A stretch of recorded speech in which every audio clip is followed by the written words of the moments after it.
नमस्कार दोस्तों, उज्ज्वल क्लासेस में आपका स्वागत है। आज हम पढ़ने वाले हैं जीके के 50 महत्वपूर्ण प्रश्न जो दिल्ली पुलिस कांस्टेबल के एग्जाम्स के लिए बहुत ही ज़्यादा महत्वपूर्ण हैं।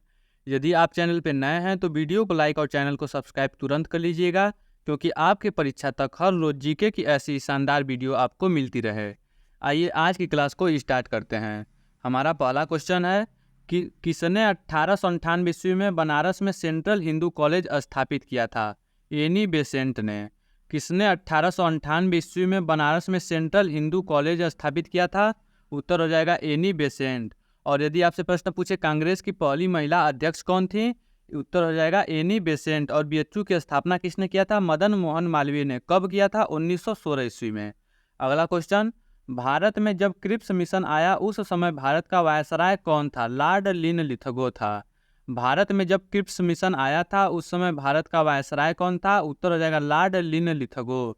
और यदि आपसे प्रश्न पूछा जाए कि क्रिप्स मिशन भारत कब आया था? उत्तर हो जाएगा 1942 ईस्वी में। और कैबिनेट मिशन कब आया था? 1946 ईस्वी में। अगला क्वेश्चन, भारतीय इतिहास में 1912 का ऐतिहासिक महत्व क्या था? राजधानी का कोलकाता से दिल्ली स्थानांतरण। भारतीय इतिहास में 1912 का ऐतिहासिक महत्व क्या था? राजधानी का कोलकाता से दिल्ली स्थानांतरण। और यदि आपसे प्रश्न पूछा जाए कि राजधानी कोलकाता से दिल्ली स्थानांतरण किस किस कार्यकाल में हुआ था? उत्तर हो जाएगा लॉर्ड हार्डिंग के कार्यकाल में। अगला क्वेश्चन, भारत का महान वृद्ध व्यक्ति यानी कि grand old man of India कहा जाता है? दादा भाई नौरोजी को। भारत का महान वृद्ध व्यक्ति यानी grand old man of India किसे कहा जाता है? दादा भाई नौरोजी को। और यदि आपसे जब प्रश्न पूछा जाए कि ड्रेन थ्योरी सबसे पहले किसने दिया था? उत्तर हो जाएगा दादा भाई नौरोजी ने दिया था। अगला क्वेश्चन, आधुनिक युग का मनु किसे कहा जाता है? भीमराव अंबेडकर को। आधुनिक युग का मनु किसे कहा जाता है? भीमराव अंबेडकर को कहा जाता है। अगला क्वेश्चन, त्रिपिटक धर्म ग्रंथ है बौद्धों का। त्रिपिटक किसका धर्म ग्रंथ है? उत्तर हो जाएगा बौद्ध का। और यदि आपसे प्रश्न पूछा जाए कि गौतम बुद्ध का जन्म कहाँ पर हुआ था? लुम्बिनी में। गौतम बुद्ध की मृत्यु कहाँ हुई थी? उत्तर हो जाएगा कुशीनगर में। अगला क्वेश्चन, कनिष्क की राजधानी थी पुरुषपुर या पेशावर? कनिष्क की राजधानी कहाँ पर थी? उत्तर हो जाएगा पुरुषपुर या पेशावर में। और कनिष्क किस वंश का शासक था? कुषाण वंश का शासक था। अगला क्वेश्चन, भारत में स्थानीय स्वशासन का जनक किसे कहा जाता है? लॉर्ड रिपन को। भारत में स्थानीय स्वशासन का जनक किसे कहा जाता है? लॉर्ड रिपन को कहा जाता है।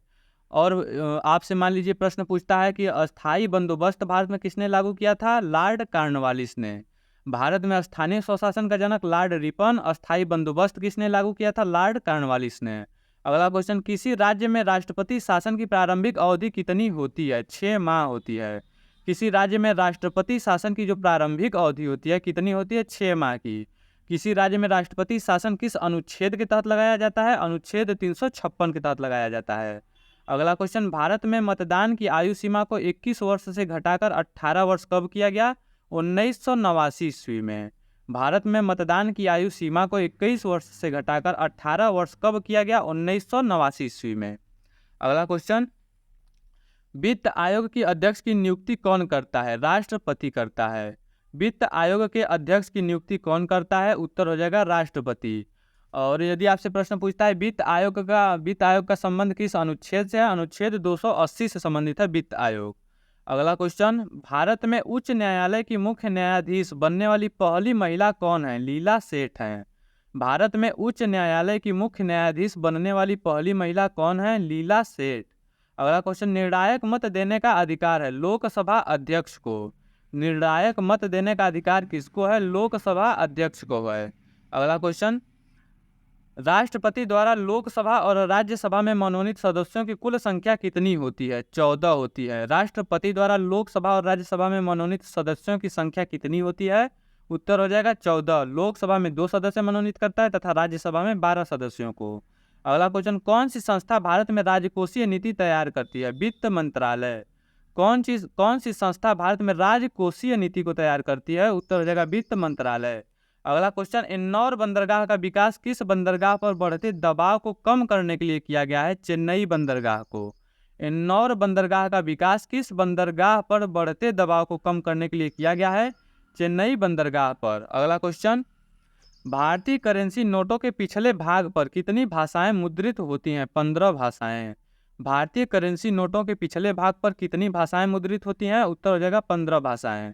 अगला क्वेश्चन, 1 रुपए के नोट पर किसके हस्ताक्षर होते हैं? वित्त सचिव के हस्ताक्षर होते हैं। 1 रुपए के नोट पर किसके हस्ताक्षर होते हैं? वित्त मंत्रालय के सचिव के हस्ताक्षर होते हैं। अगला क्वेश्चन, भूरी क्रांति का संबंध किससे है? उर्वरक उत्पादन से। भूरी क्रांति का संबंध किससे है? उर्वरक उत्पादन से। और पूछा जाए आपसे कि नीली क्रांति का संबंध किससे है?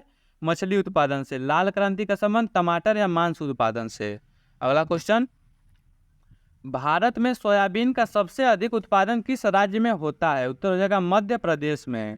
भारत में सोयाबीन का सबसे अधिक उत्पादन किस राज्य में होता है? मध्य प्रदेश में होता है। अगला क्वेश्चन, ब्रह्मांड में विस्फोटी तारा कहलाती है? अभिनव तारा कहलाती है।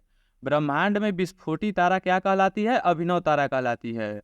अगला क्वेश्चन, कौन सी झील हनीमून लेक कहलाती है? टीटीकाका झील। कौन सी झील हनीमून लेक कहलाती है? उत्तर हो जाएगा टीटीकाका झील। अगला क्वेश्चन, किस महाद्वीप को अंध महाद्वीप के उपनाम से जाना जाता है? अफ्रीका महाद्वीप को।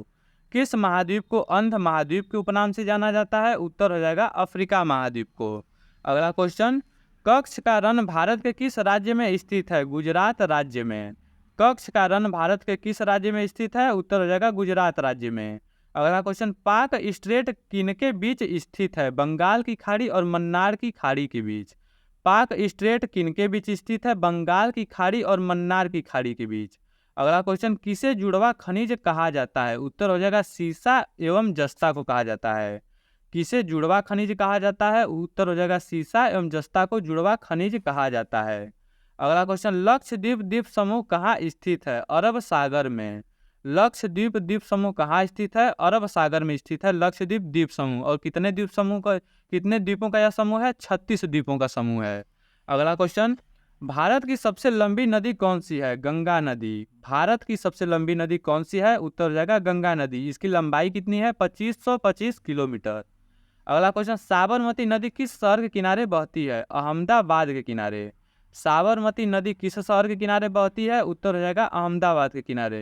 अगला क्वेश्चन, गांधी सागर बांध किस नदी पर निर्मित है? चंबल नदी पर। गांधी सागर बांध किस नदी पर निर्मित है? उत्तर हो जाएगा चंबल नदी पर। चंबल नदी पर जवाहर सागर बांध तथा राणा प्रताप सागर बांध भी चंबल नदी पर ही स्थित है। अगला क्वेश्चन, सुल्तानपुर पक्षी अभयारण्य स्थित है गुड़गांव में। सुल्तानपुर पक्षी अभयारण्य कहाँ स्थित है? हरियाणा के गुड़गांव में। अगला क्वेश्चन, लोक नृत्य लंबाडी किस राज्य से संबंधित है? आंध्र प्रदेश से। लोक नृत्य लंबाडी किस राज्य से संबंधित है? आंध्र प्रदेश से संबंधित है लंबाडी नृत्य। अगला क्वेश्चन, प्राचीन सिक्कों पर वीणा बजाते हुए दिखलाया गया हिंदू राजा कौन था? समुद्रगुप्त था। प्राचीन सिक्कों पर वीणा बजाते हुए दिखलाया गया हिंदू राजा कौन था? उत्तर हो जाएगा समुद्रगुप्त था। तथा समुद्रगुप्त को भारत का नेपोलियन भी कहा जाता है। अगला क्वेश्चन, हजरत बल दरगाह स्थित है श्रीनगर में। हजरत बल दरगाह कहाँ स्थित है? उत्तर हो जाएगा श्रीनगर में। अगला क्वेश्चन, बीजापुर किस चीज के लिए जाना जाता है? गोल गुंबज के लिए। बीजापुर किस चीज के लिए जाना जाता है? गोल गुंबज के लिए जाना जाता है। अगला क्वेश्चन, पेंडुलम को चंद्रमा पर ले जाने पर उसकी समयावधि बढ़ेगी। पेंडुलम को जब चंद्रमा पर ले जाया जाएगा तो उसकी समयावधि में क्या होगा? वो बढ़ेगी। अगला क्वेश्चन, गुरुत्वाकर्षण नियम के आविष्कारक कौन है? न्यूटन है। गुरुत्वाकर्षण नियम के आविष्कारक कौन है? उत्तर हो जाएगा न्यूटन। अगला क्वेश्चन, अंगूर में कौन सा अम्ल पाया जाता है? टार्टरिक अम्ल पाया जाता है। अंगूर में कौन सा अम्ल पाया जाता है? उत्तर हो जाएगा टार्टरिक अम्ल। और यदि आपसे प्रश्न पूछा जाए कि इमली में कौन सा अम्ल पाया जाता है, उसमें भी टार्टरिक अम्ल पाया जाता है। अगला क्वेश्चन, प्लास्टर ऑफ पेरिस बना होता है? जिप्सम का बना होता है। प्लास्टर ऑफ पेरिस किसका बना होता है? उत्तर हो जाएगा जिप्सम का। अगला क्वेश्चन, मछलियों के यकृत के तेल में किसकी प्रचुरता होती है? विटामिन डी की प्रचुरता होती है। मछलियों के यकृत के तेल में किसकी प्रचुरता होती है? उत्तर हो जाएगा विटामिन डी। और विटामिन डी का रासायनिक नाम क्या होता है? कैल्सीफेरॉल होता है। अगला क्वेश्चन, ओंकोलॉजी किनका अध्ययन है? कैंसर का। ओंकोलॉजी किनका अध्ययन है? कैंसर का अध्ययन है ओंकोलॉजी। अगला क्वेश्चन, स्वर्ण बालिका एवं उड़न परी उपनाम से कौन भारतीय महिला एथलीट जानी जाती है? पीटी उषा। स्वर्ण बालिका तथा उड़न परी के नाम से किसे जाना जाता है? पीटी उषा को जाना जाता है। अगला क्वेश्चन, मनप्रीत सिंह किस खेल से संबंधित हैं? उत्तर हो जाएगा हॉकी से संबंधित है मनप्रीत सिंह। मनप्रीत सिंह किस खेल से संबंधित है? हॉकी से। अगला क्वेश्चन, अंतर्राष्ट्रीय टाइगर दिवस कब मनाया जाता है? 29 जुलाई को। अंतर्राष्ट्रीय टाइगर दिवस कब मनाया जाता है? उत्तर हो जाएगा 29 जुलाई को मनाया जाता है।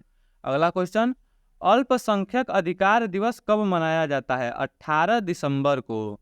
अल्पसंख्यक अधिकार दिवस कब मनाया जाता है? 18 दिसंबर को मनाया जाता है। अगला क्वेश्चन, गुलामगिरी के लेखक कौन है? उत्तर हो जाएगा ज्योतिबा फूले। गुलामगिरी के लेखक कौन है? ज्योतिबा फूले। यदि आपसे प्रश्न पूछा जाए कि सत्य शोधक समाज की स्थापना किसने किया था, उसका भी उत्तर हो जाएगा ज्योतिबा फूले ने सत्य शोधक समाज की स्थापना की थी। अगला क्वेश्चन, चिदम्बरा किसकी रचना है? सुमित्रा नंदन पंत की। चिदम्बरा किसकी रचना है? सुमित्रा नंदन पंत की रचना है चिदम्बरा। अगला क्वेश्चन, रमन मैग्सेसे पुरस्कार किस देश द्वारा प्रदान किया जाता है? फिलीपींस के द्वारा। रमन मैग्सेसे पुरस्कार किस देश द्वारा प्रदान किया जाता है? उत्तर हो जाएगा फिलीपींस के द्वारा। अगला क्वेश्चन, किसके शासनकाल में सबसे अधिक मंगोल आक्रमण हुए थे? अलाउद्दीन खिलजी के शासनकाल में। किसके शासनकाल में सबसे अधिक मंगोल आक्रमण हुए? अलाउद्दीन खिलजी के शासनकाल में। लास्ट क्वेश्चन, गौतम बुद्ध ने अपना प्रथम उपदेश कहाँ दिया था? सारनाथ में। गौतम बुद्ध ने अपना प्रथम उपदेश कहाँ दिया था? उत्तर हो जाएगा सारनाथ। और आपसे पूछा जाए कि गौतम बुद्ध को ज्ञान की प्राप्ति कहाँ पर हुई थी? बोध गया में।